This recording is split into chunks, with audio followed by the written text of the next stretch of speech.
Hey, welcome back to another episode of Never Bored With MMA. I'm your host, with my co-host here. Jason. And guys, today we got an extra special UFC card for you. It's not that special, but it's the final card of the year, so it's gonna be a great way to end off the year with some pretty crazy performances. Hopefully, for the main event for 3-2 with the flyweight belt on the line with Pantoja versus new incoming champion from Ryzen, Asakura. Kai Asakura. Kai Asakura, yes, Kai Asakura. I was like, wait, is that his first name? I was like, wait, is Asakura his first name? Wait, no. Wait, yeah, Kai Asakura. So, little Jason, I mean, this is an interesting fight because Kai Asakura is coming from a totally different promotion. Ryzen predominantly looks like kickboxing promotion, as you see from the highlights there. This dude's great with his hands, great, a lot of first-round knockouts. But I'm going to be honest, dude, I feel bad for him because he's got it's like, for me, I'll be honest, Jason, this match reminds me of Mighty Mouse versus Rod Tang. Where okay. they were, what was interesting about what one FC did was like, okay, so we're going to have a Muay Thai fighter against an MMA guy. How do we do that? We alternate the kind of rounds they are in the fight. So round 1 Muay Thai, round 2 MMA. Round 3 Muay Thai, round 4 MMA. So alternating rounds. But the thing is that, like, the reason why Mighty Mouse won is because the moment it got to his round for MMA, it was just like going for jiu-jitsu. It took down, Raw Tang. And let's be honest, Raw Tang is one of the greatest fighters to ever exist in terms of Muay Thai, one of the best strikers ever. But the moment it went to the MMA rounds, when you get that ground and pound going, or you get that ground game going, it becomes a little bit different situation, right? Right. So I think in today's matchup, we're gonna have, there's not gonna be specifically kickboxing rounds. It's an MMA fight through and through for 5 rounds. So in that aspect, I think it's gonna be very similar to where it's like, okay, you get Pantoja who takes punishment really well, who could take a punch, who more importantly has this monster jiu-jitsu on his side with great set of cardio, and he's coming off a great streak right now. I mean, I'll be honest, dude. On paper, it doesn't look good for Asakura just because this is an MMA promotion, MMA matchup, and he brought one aspect of the game to the sport, right? Right. I mean, Kai Asakura is a great kickboxer. We've seen a lot of the highlights UFC's putting him out. Plus, we talked to Jason earlier about it. Like, this is a great marketing promotion tool to get like a Japan stage set going. Yeah. Because you can market the first Japanese champion in the UFC. Yep. And considering the guy came from Ryzen. Yeah. Ryzen's one of the forefather companies that brought in some of the best fighters into the UFC as well when it first started. So there's a lot of legacy, history, and marketing on the line. And if Kai Asakura pulls in a crazy performance today with the finish and becomes champ, dude, we going Tokyo in 2025. I know. That's gonna be a crazy card. I know. Dude, that would be a stacked card. Dude, imagine, bro. Dude, you go to Tokyo, what was that card, like late 2025 in the winter? Yeah. Oh, that shit would be crazy, bro. That would be nuts to see something like that. Especially I think it would just, like, I mean, in one side, I see why the UFC did something like this, because it's not something you would, like, to be honest, if you're in the rankings, you'd be pissed. Right. Why are they bringing this random ass guy from a different promotion to fight the champion for the belt? Right. Where all these other people have been working hard to try to build themselves to get there. Whereas this, I mean, on one side, I see, Kai was already a champ, so it's not like he's like coming from another promotion, like ranked like 5 or 7. He is a champ from another promotion, but he was a champ for another division. Yeah. Because he was a bantamweight champ, right? Ooh, not okay. the not the The I don't think flyweight. not the flyweight. So that is another thing that's a little interesting as well. But I guess he was ready to come down to that weight and still fight at that sort of weight. Yeah. So even that should be an interesting aspect of the game too, because he doesn't. I think Kai doesn't normally fight at 125. He fights at 135. Interesting. So will that also play into effect into this fight, because Pantoja fights at this weight normally? Yeah. But in another side, after the rehydration and all that, like, he's going to be heavier than Pantoja will. I think, though, what's going to be an advantage for Asakura's side, for Kai's side, is that typically in kickboxing, they're fighting a little bit more year-round. So I think that in terms of being ready for competition, like, let's be real, though. He's going to have a huge learning curve. He's going to have to go up against a guy, a Brazilian Jiu-Jitsu black belt, first and foremost. Like, Pantoja, like we said before, has got great accolades in striking and stuff like that. But his bread and butter is that monstrous anaconda-like Jiu-Jitsu. When he gets on you, dude, it's always, like, super tight. He always goes for the chokes and finishes. He's always setting up for a finish. Like, he's not going to just lay and pray around, right? That's not happening when you go up against Pantoja, right? He's going to first make it seem like it's boring. Then even when you feel like it's boring, bro, he's doing constriction. He's doing submissions. He's trying to do everything he can to make it so uncomfortable for you. Right. And your bread and butter is standing up, not being on the ground. So here's the thing, right? And we saw that he was, for the promotion aspect of it, I think he was training with Marab and taking out, stuffing some of Marab's takedowns. Well, that's cool and all, but I'm like, dude, that's a different weight. I mean, he's just heavier. And to be honest, it's kind of one thing to expect Marab to give you a takedown. It's another thing to do with, like, okay, light stage, Pantoja's in front of you doing this. It's not like he's going to be the first thing he's going to do. Like, in these kind of fights, you never know what's going to happen. But I think that, I don't know if you can tell from my tone, if we go to predictions-wise, I think it may not be, in favor of Asakura just off the bat. Do you have anything you want to add before we go into that part? Yeah, no, I mean, I was just going to say, I think in this fight, it's going to be very interesting to see what Asakura can do in the defense, in wrestling defense and in takedown defense, because let's be honest, I think if I were to guess, Pantoja's game plan will be to take him down. Of course, yeah. You're not going to want to strike with someone that literally does kickboxing year round, like you said, with the amount of times they fight and stuff like that. You don't want to do that, and he's a heavier guy. Yeah. So those punches are going to weigh a lot more than when you're normally fighting your 125ers. True. So I really think he's going to try to keep it on the ground. Pantoja's going to aim for him to just keep it on the ground, wrestle him 5 rounds, or maybe even submit him at some point. Like, that's also a possibility. And then Kai is going to want it to be on the feet. But, is that going to happen with him coming from a promotion where he was literally just doing kickboxing? Yeah. I mean, they had ground and pound striking, but it wasn't like wrestling and BJJ. It was just like ground and pounding when the opponent's on the ground. Right. So it'll be interesting to see that. We can go into predictions now. I mean, I don't know if you want to go first or... It's up to you, Ben. What are you feeling? Man, dude, the newcomer. I think I'm gonna go Pantoja decision. Okay. Because is Asakura gonna be easy to take out? I don't think so. Just from the way I've seen, just from seeing his highlights at least. But is it a possibility? Yes. Like maybe like a submission. I think that if anything, if Pantoja's gonna get the win not by decision, it's gonna be a submission. Okay. And I agree. I could probably see it maybe 3rd or 4th round maybe. Okay. So yeah, I'm going Pantoja, man. The newcomer, like, it's very rare when you see a newcomer come into a new sport. Not new sport, but MMA, where there's a lot more things involved in the whole game plan of fighting. I think it's just gonna be different for him to kind of get used to and adapt to so fast, especially against someone that's been dominant in the flyweight division. This is true, and to Jason, I pretty much agree. I don't think it's on decision. I think Pantoja is gonna get the sub in 3rd or 4th. Okay. The reason why is because like I'll give Asakura the leeway of like, all right, Pantoja's gonna take you seriously the first couple rounds, trying to read you, trying to make sure that okay, what am I working against with right now?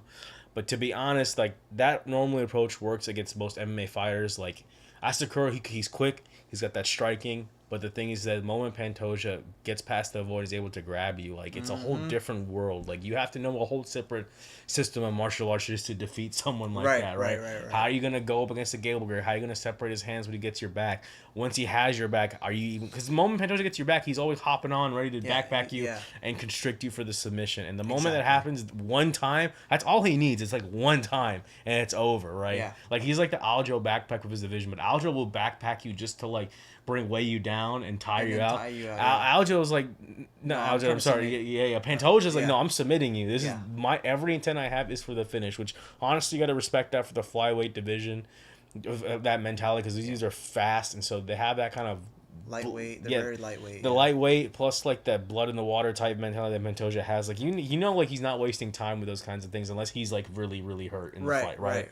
So at the same time, like, does can he land a lucky shot? Kai Asakura totally can. If anything, like if for Asakura to win, what he's gonna have to do is do a lot of lateral path to victory, right? Side to side movement to make sure he doesn't get taken down that easily. That mitigates a good. I wouldn't say all the bit of wrestling, right? Because you can get into clinch exchanges or you get in a scramble or chaos happens. Like it's gonna be hard to do those things. But if you don't want to be a novice early on, you definitely gotta do lateral movement, side to side, circle around the cage.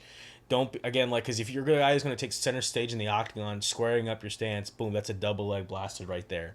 So again, if you want to have a chance to get those tools and weapons out, you have to set stuff early on. Leg kicks, lead leg kicks, really are going to be important against someone like Pantoja. Knees, that too. But again, like when I'm trying to keep him out of the clinch range. So the moment Pantoja gets his hands on you, you don't know what's going to happen as grappling exchanges. So definitely a lot of outside leg kicks. Definitely kicks to oblique kicks. Definitely think kicks to the knees because he's gonna have to find ways to stop Pantoja's momentum so he can keep him more centered so he can get off his strikes. Right. That's the most important thing for Asakura's game. Now, as a kickboxer, you definitely have those tools where you can raise up a kick really fast. If anything, he's gonna have to throw out a lot of feints for Pantoja to bite on for a takedown. He gets a knee in there, that'd be crazy. And the more I'm thinking about it, like, look, if I give Asakura more benefit of the doubt, he's got some pro tricks up his sleeve. Where again, he was champ of of Ryzen, so he's not an idiot. So if he's throwing some feints while maintaining great movement, he has really a good chance to drag this out to a decision. And if anything, definitely have a chance to survive. If not, eke out a decision just on points and striking. I'll tell you this though, if it goes to a decision, it probably would go Asakura just because of what the UFC wants. I'm telling you right now. Okay. Because Pantoja is no disrespect. You know the script. Bro. I wrote it. What you mean? What the fuck you talking about, dude? I called Dan. I'm like, yo, bring this guy over, bro. Bring the Japanese man over. No karate kid. Cobra Kai. Cobra Kai. You know what I mean? Okay. So that's what I'm saying. Where it's like. It is one of the things with if you're thinking of a business mindset, where's a market you want to penetrate? Brazil, which you already had. You already have since, so many people since the 80s, basically. Like Anderson Silva, like all. You have Pereira still there right now too. You already have your superstars there, but to like a big name superstars like someone like Asakura already has that name value recognition already built up. On top of that, you make him a champ. And he's already made memeable right now because they didn't give a translator. He's trying to speak talking English. So funny. Which dude. I'm like, did the UFC did it on purpose or accident? Either way, it's hilarious. Yeah, how do they not have a translator? It's like no Asakura Naruto-san. You do not get a translator today, bro. You gonna do English dub today, brother. UFC. UFC. I'm a champ. I'm champ. Like, it was always like I was like, what did he say? I cannot understand. I feel so bad for him, bro. Yeah. They definitely did him dirty. Like, dude, it's one thing. It's just a random Japanese dude, but it's like a UFC, a champ from another sport coming in to do this for the first time. Yeah, and you're just like, what are we doing, guys? Like, why are we trying to do this right now, bro? Like, what are you not have the one thing you need? Like, Joe is gonna ask some questions. Yeah. You really think? You've had conversations with him, right? Do you not have a translator during those conversations? Exactly, bro. Dude, are you just hoping he's like Islam and just learns English every fight? To say, like, dude. You think it's gonna be like I train? Like, no, dude, give him a translator, bro. Like, dude, are you crazy right now, guys? So like, imagine they do that. Like, okay, in the script. Yeah. In the script, he wins, right? Yeah. Are they gonna have a translator at the end when Joe asks him questions? They freaking better. If they didn't, I UFC champ. What else is he gonna say? I UFC champ. I love America. He's gonna do scary movie. Sashimi, Mitsubishi, Honda. It's literally gonna be the scary movie again. Toyota. Oh my god. Dude, that's just exactly what's gonna happen, bro. That's gonna be hilarious, bro. Dude, okay, well, getting back on track-ish, right? Like, so basically, like, from a marketing promotion perspective, the UFC is ready to be like, oh, we're gonna give this guy a dub no matter what. Yeah. We'll set up that rematch in 20what 2025? No, they're gonna push that shit as late as they can. Because the thing is, it's like they want a guy like it's the it's the Sean O'Malley problem, right? Where you want a guy that's like, once he becomes champ, you're not gonna throw him like the hardest dude ever right after. Yeah, right? you want to give him a few wins. You're gonna have a great matchup against Brandon Royval. He was next, right? Let's put that matchup. That's definitely a striking match. Fun matchup, right? They're gonna do things that are gonna definitely push the trajectory of this guy to maximize his value and net worth in the company. So that's what I'm thinking. But again, Pantoja can spoil them and be like, hey, buddy, go back to Japan, bro. He's gonna be like, hey, take that flight back, dog. You're good. You're good. That is true. So it'll be interesting to see. I mean, like you said, I just think it's weird for the UFC to do this, but if they're really doing stuff like this to, I guess, excite the division, I really hope it excites the division and we see some war or something like quick. I mean, dude, like, I would love to see if Asakura wins, bro. Him versus Moreno. No, imagine even just imagine he like knocks him out, like that. No, if he knocks out Pantoja, dude, he's gonna become a superstar. Yeah. I'm not gonna say O'Malley, levels, but like, dude, he's gonna all he has to do is get like that win. and he gets one solid win after that, boom, you're gonna it's the beginning of the year of next year or midway next year, boom, I'm telling you, you're gonna have a card built out around him in Japan later in the year, 100%. which would be sick. But again, this is us doing predictions, guys. We don't know what's gonna happen. Yeah, so we don't know. Watch this. If he actually ends up winning, dude, and it's a decision win, and then Japan later, I'm like, guys, UFC hooked me up, bro. I called the path. Come on, bro. I read that shit so easy. He knew bro. the script already. Dude, I knew. Dude, I wrote the script. Man. I gave it to. I emailed that shit to you. I gave you. I CC'd Hunter. Yeah. I CC'd all the relevant people. Shelby, bro. they were all in it. We had the teams meeting, guys. Come on, dude. We He discussed it. You told him like what if you know what you want to grow the sport in Japan, make him the champ. Yeah, bro. Like, as per my last email, Dana. Yeah. We this is what happened. As for my last email. My last email. My God. Hope this email doesn't find you well. Asakura is gonna win. Asakura is gonna win. Give him the 5th round split decision. Yeah, dude. That would be crazy. That's the thing is like if it ends up going that way, if we're going like razor margin thin, and it's not too obvious that some other guy, then they're gonna give it to him, bro. I'm telling you, that's what's gonna happen. But if not, if again, Pantoja's job is to like make sure to leave no questions, and Asakura's job is the same thing, leave no questions that need to be answered. So I will say, I think if it's going to be a striking match, I think it will be a split decision for Asakura. Oh yeah. If for whatever reason Pantoja is not able to take him down, and it stays on the feet the whole time. Oh yeah, I think Asakura's gonna win. Yeah, yeah. So. Yeah, because again, like, look, if it's, dude, because all he needs is one toss-up round, and that's it. He needs to just be able to eke out 2 rounds with one toss-up, and then boom, he has it. I feel like that's as per my last email. So. That's for my last email. CC'd with Hunter Campbell, you know. But yeah, guys, you got our thoughts on the main event for today. So without further ado, give this video a like and subscribe if you like our MMA content. Without further ado, here's a reaction to UFC 310's main event, Kai Asakura versus Pantoja for the championship of the world. Damn, and Pantoja's already coming through, ready trying to fight. Oh! Okay, yeah, so, dude, Asakura doing the spins, dog. That knee was crazy, though. Oh! Dude, he ain't wasting no time. So you brought this non-UFC guy to fight me? I do like Asakura, though, showing some grappling prowess right now. Yeah. It's obviously the short defense will be a little bit sharper, a little better, but right now he's not dying. He got him on the fucking cage right now, so. I mean, if I'm Asakura, though, I try to separate. Get as much space between as possible. Yeah. Oh, no. Try to separate and then. He held on still. This is going to be like 3 minutes of this, guys. It might be. Or a submission. Dude, right? Because BJJ focuses on submissions and stuff like that. Whoa, Kai. Crazy. Wow, okay. Oh, my God. I like how reckless he is a little bit, though, you know? He doesn't care. He's like, screw it. I'm gambling the most of the opportunity right now, you know what I mean? Shit. I like him throwing the leg kicks. I wish okay, he's doing a little bit. Oh, my God. Jason Herzog, get out of the way, dude. Herzog, you got to move, brother. You about to be one of those punches, dog. Yeah, shit. You might.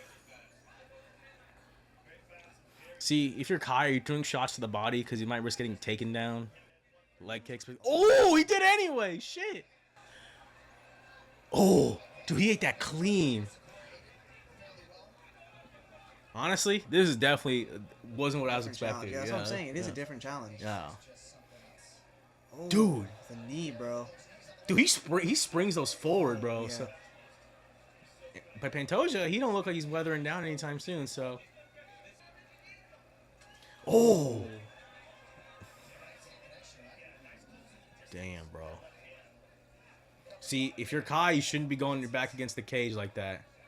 Because he can throw the knee, though. He can, but the thing is, it's like, if he misses, then Pantoja gets his legs, and then we're back to square one, right? Yeah. Oh! Holy shit. Kick so hard, the frame rate dropped. I know. Damn. God damn, bro. What a... Wow. Very impressive, though. Kai is not allowing Pantoja to get his ground game going. And he got a taste of it early in the first round, so he kind of has a better idea. And he looks like he's building his confidence up, so... Damn. So, Asakura's first round KO pick out, but even so... If you predicted, yeah. No, definitely not. I didn't think it was going to be that easy. Damn. The thing is, though, Pantoja's able to let his hands go a little bit more just because of how... Ooh, damn. of how Asakura anticipating. Dude, because Asakura anticipates the takedown, so he's ready for that. But then Pantoja can be free up top to do some work up top with his striking. So, dude, he's got his foot stuck in the little so platform. Like, that's crazy. He's just like, I'm chilling, dude. Oh.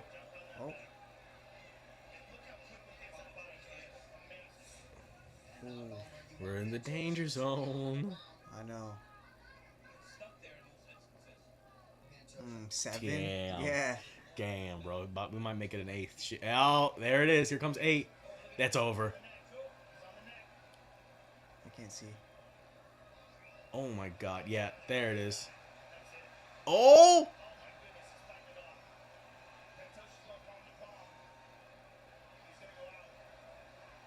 It's out. It's damn. A round earlier than predicted. Shit. Yeah, that's a bonus right there, bro. Spectacular. Hey, y'all. We are back from reacting to UFC 310's main event. Pantoja versus Asakura. Guys, we kind of laid the groundwork how this fight was going to go. And it turns out our predictions got a little wrong because it was earlier than it happened. But what a great fight overall, great performance overall from both fighters. Because, I mean, let's be honest, Kai Asakura came in here basically being fed to a lion. I mean, he got fed, but he looked like a good fight going there too. So a lot of interesting striking. Also did decent wrestling defense from some of the interactions they had. But overall, Pantoja did what he does best. Not waste any time. As soon as he got the back, he seized the opportunity. He created the opportunity, seized it, and then game over. What were your thoughts, Jason? Yeah, man. I mean, it was interesting while it lasted for the first round.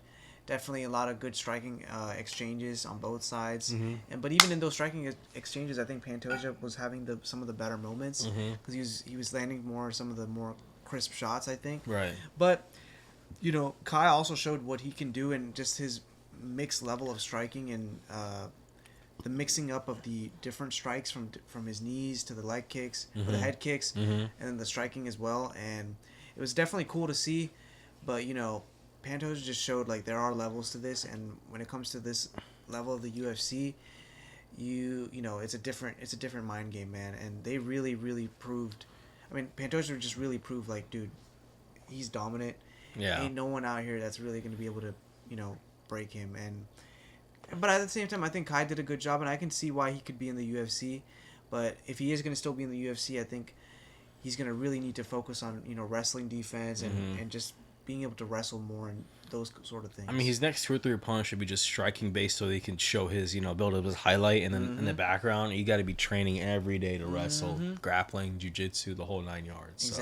Exactly. And I think that's exactly what we saw here. It's just the lack of training in that and just being able to, defend those simple things. Like, because we already saw like a rear, like perfect example, the co-main, we saw something similar where he was in a rear he was in the body lock and he was about to get choked out, but he was able to escape it because of that training and being able to practice that and just improve yourself in that. So I think if Asakura had like a year or 2 more training in the MMA part of it, this would have been maybe a little bit more different of a fight. Absolutely. But again, like he took the risk, he took a gamble on his power, and I mean, was it the best gamble? Probably not, but you got in the hearts and minds of the UFC fans right now. Yeah. So I guess like you didn't get knocked out, you didn't get hurt pretty bad or anything like that. So. Yeah, it was something that you hadn't trained the most. I mean, if it was a knockout, then it's like, oof, yeah, like you really kind of. That's what I'm saying. So if he's got better opponents in the 2025 season, of competition, then I think those earlier opponents that he has going to be a really big difference. And then if he's able to go up against some of these grapplers later on and show a better showing, then Pantoja won't see him as far off as he used to during that first fight.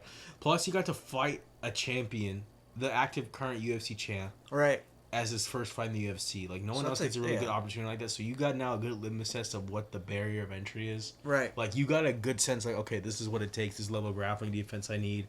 I got to sharpen up on a couple other things of striking and stuff, but hey, the sky's the limit now for Asakura, so. Yeah, absolutely. I think he has, he could literally fight anybody that the UFC is going to offer just to start getting more experience in the UFC and learning to adapt to the new addition of like the ground game and all that. Right. I think it'd just be interesting to see, and he definitely has a spot here.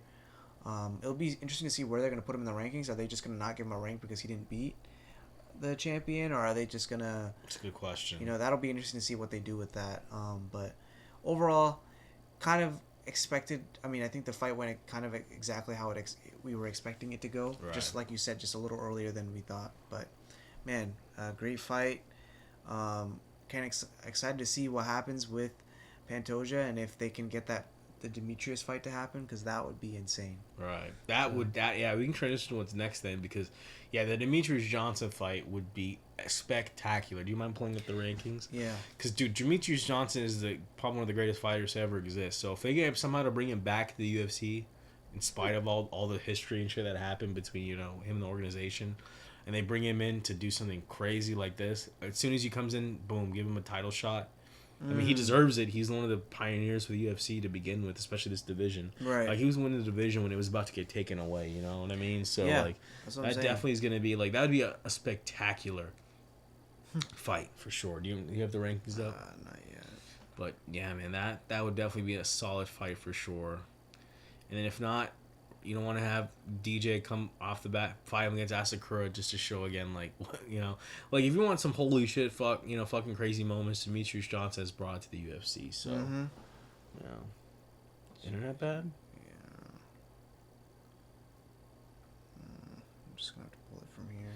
Okay. I don't know why the one. This is flyweight. Yeah. Thank you. So yeah, honestly, well, for Pantoja, if he doesn't fight Demetrius Johnson, then it may have to be Royval next.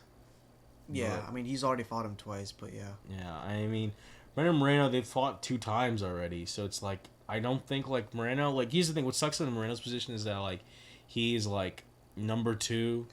You know what I mean? So I don't know. It's gonna be definitely a very. Oh, it's interesting. It's probably gonna be Royval Demetrius Johnson, because Kai Fritz came off a win, but again, if for some reason Royval can't fight, Albazi lost his last fight against Moreno. So I guess if you're Moreno, what do you do? I would say fight. Damn, bro. The flyweight division's not doing too good right now. I'm gonna be honest. Because look at all these rankings, except Moreno and Royval, and then France, all the other ones, potential viable competitions, all coming off a loss. So Moreno again, you can do Pantoja Moreno 3, and that would be sick. But again, it might be Royval next if they can't get Demetrius Johnson. Otherwise, put Demetrius Johnson there, and if you need a test fight, put him against Moreno or Royval. Number 1 contender fight, game over. But yeah, I think that's probably the next week. What do you think? Yeah, I mean, I don't really think there's much options, like you said.